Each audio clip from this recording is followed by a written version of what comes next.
જય શ્રી કૃષ્ણ. સ્વાગત છે તમારું છાણીની વાનગીઓમાં. આજે દિવાળીના નાસ્તામાં હું તમારા માટે લઈને આવી છું ઘૂઘરાની રેસીપી. જો દિવાળીમાં ઘૂઘરા ન બને તો આપણી દિવાળી અધૂરી જ કહેવાય. તો ચાલો બનાવીએ. હવે ઘૂઘરાનું બહારનું લેયર બનાવવા માટે આપણે પહેલાં એક લોટ બાંધવાનો છે. તો એને માટે મેં 1 કપ મેંદાનો લોટ લીધો છે અને એને આપણે સરખી રીતે ચાળી લેશું.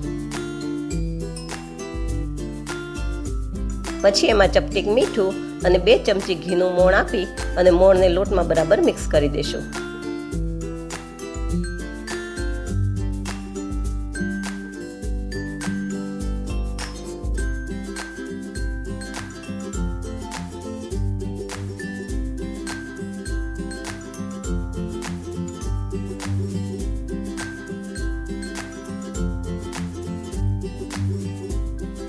પછી એમાં થોડું થોડું પાણી ઉમેરતા જઈએ અને આપણે મીડિયમ સોફ્ટ લોટ બાંધી લઈશું, ઢીલોય નહીં અને કઠણે નહીં એવો.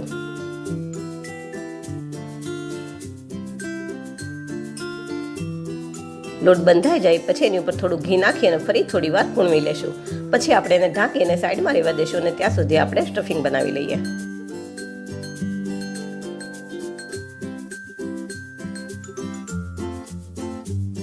હવે સ્ટફિંગ બનાવવા માટે આપણે પહેલાં કાજુ બદામને થોડા શેકી લેવાના છે. તો એક પેનની અંદર મેં 8-10 જેવા કાજુ અને 8-10 જેવી બદામ લીધી છે. એને આપણે થોડી વાર શેકી લેશું.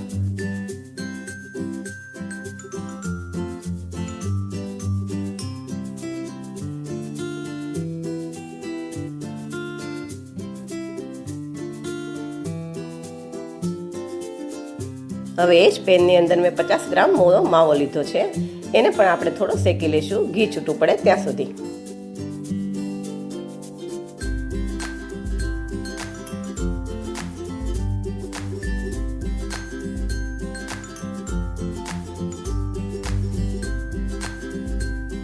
હવે એ જ પેનની અંદર 1 ચમચી ઘી લઈશું અને એની અંદર 5 કપ જેવી સોજી લીધી છે એ નાખશું અને એને પણ થોડી શેકી લઈશું.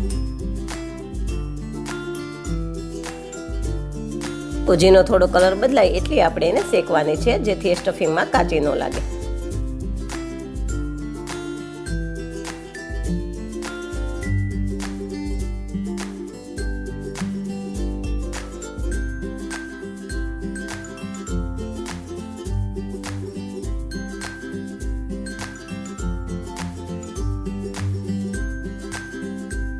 હવે સોજી બરાબર શેકાઈ જાય પછી આપણે ગેસ બંધ કરી દેવાનો છે અને એની અંદર 5 કપ જેવું ટોપરાનું છીણ નાખી દઈશું.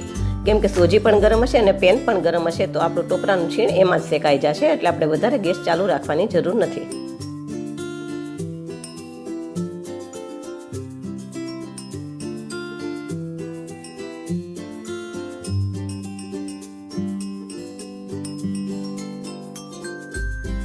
હવે એક મિક્સર જારની અંદર મેં 1 કપ ખાંડ લીધી છે. એનો પહેલા આપણે પાવડર કરી લેશું. હવે ખાંડ ક્રશ થઈ ગઈ છે તો એને આપણે એક વાસણમાં કાઢી લેશું અને એ જ મિક્સર જારની અંદર આપણે કાજુ અને બદામને અધકચરા ક્રશ કરી લેશું. હવે મિક્સિંગ બાઉલની અંદર જેમાં આપણે માવો શેકીને રાખ્યો હતો એની અંદર જ આપણે આ કાજુ બદામને ક્રશ કરેલા ઉમેરી દઈશું. હવે એ જ બાઉલની અંદર આપણે શેકેલી સોજીને પણ ઉમેરી દઈશું.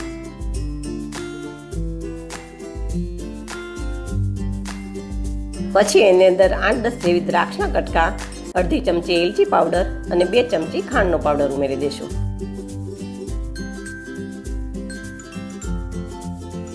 હવે આ બધી સામગ્રીને એકદમ સરખી રીતે મિક્સ કરી દઈશું.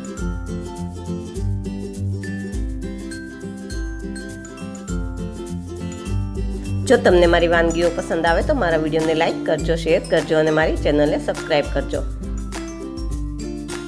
આપણું સ્ટફિંગ સરસ તૈયાર થઈ ગયું છે. તો હવે આપણે ઘૂઘરા બનાવીએ. તો પહેલાં આપણે લોટને જોઈ લઈએ.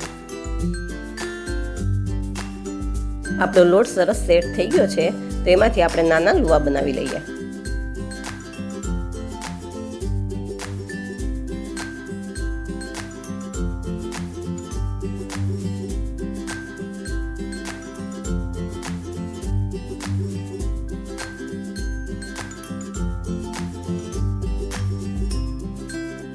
લુવા તૈયાર થઈ જાય પછી એને ઢાંકી અને એમાંથી એક લુવો લઈ અને આપણે નાની પૂરી વણી લેશું.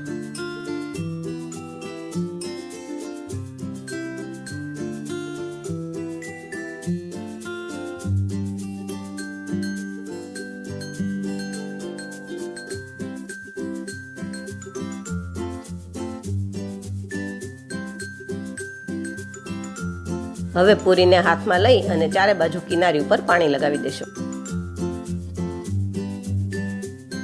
પછી પૂરીની અંદર 1 ચમચી જેવું સ્ટફિંગ ભરી દેવાનું, પણ એટલું બધું જાજુ નહીં ભરવાનું કે પૂરીની બહાર આવી જાય અને ઘૂઘરો આપણો ફાટી જાય. પછી સામસામી બંને કોર લઈ અને એને સરખી રીતે ચિપકાવી દેવાની.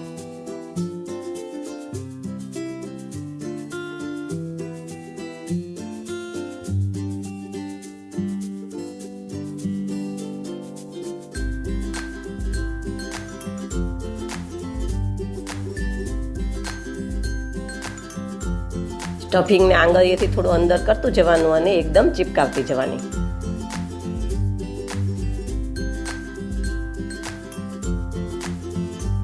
પૂરી બરાબર ચીપકી જાય પછી એને કોર ઉપરથી આપણે આંગળીએથી દબાવવાનું, ફોલ્ડ કરવાનું, દબાવવાનું, ફોલ્ડ કરવાનું, દબાવવાનું, ફોલ્ડ કરવાનું.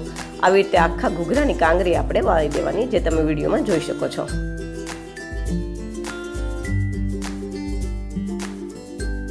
આવી રીતે મેં બધા ઘૂઘરા વાળીને તૈયાર કરી લીધા છે અને એને ઢાંકીને રાખ્યા છે, જેથી કરીને સુકાઈ ન જાય. હવે આપણે એને તળી લઈએ.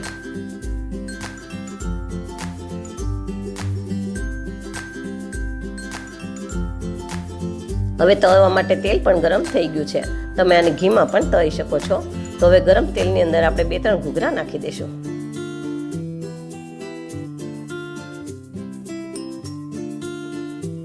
ઘૂઘરામાં તમને જો કાંગરી વાળતા ન આવડતી હોય તો ઘૂઘરાનો મોલ્ડ પણ તૈયાર મળે છે, એમાં પણ તમે ઘૂઘરા બનાવી શકો છો. હવે એક સાઈડ ઘૂઘરા થોડા તળાઈ જાય પછી એને બીજી સાઈડ પલટાવી દેશું. આવી રીતે હલટાવી પલટાવીને આપણે ઘૂઘરાનો થોડો કલર બદલાય એવા તળી લેવાના.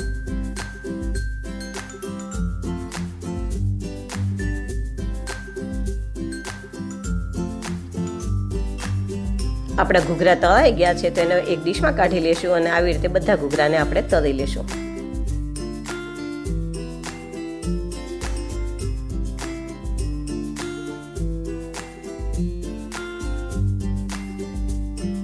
તૈયાર છે આપણા દિવાળીના નાસ્તાના મીઠા ઘૂઘરા. ફરી મળીએ એક નવી વાનગી સાથે. Thank you.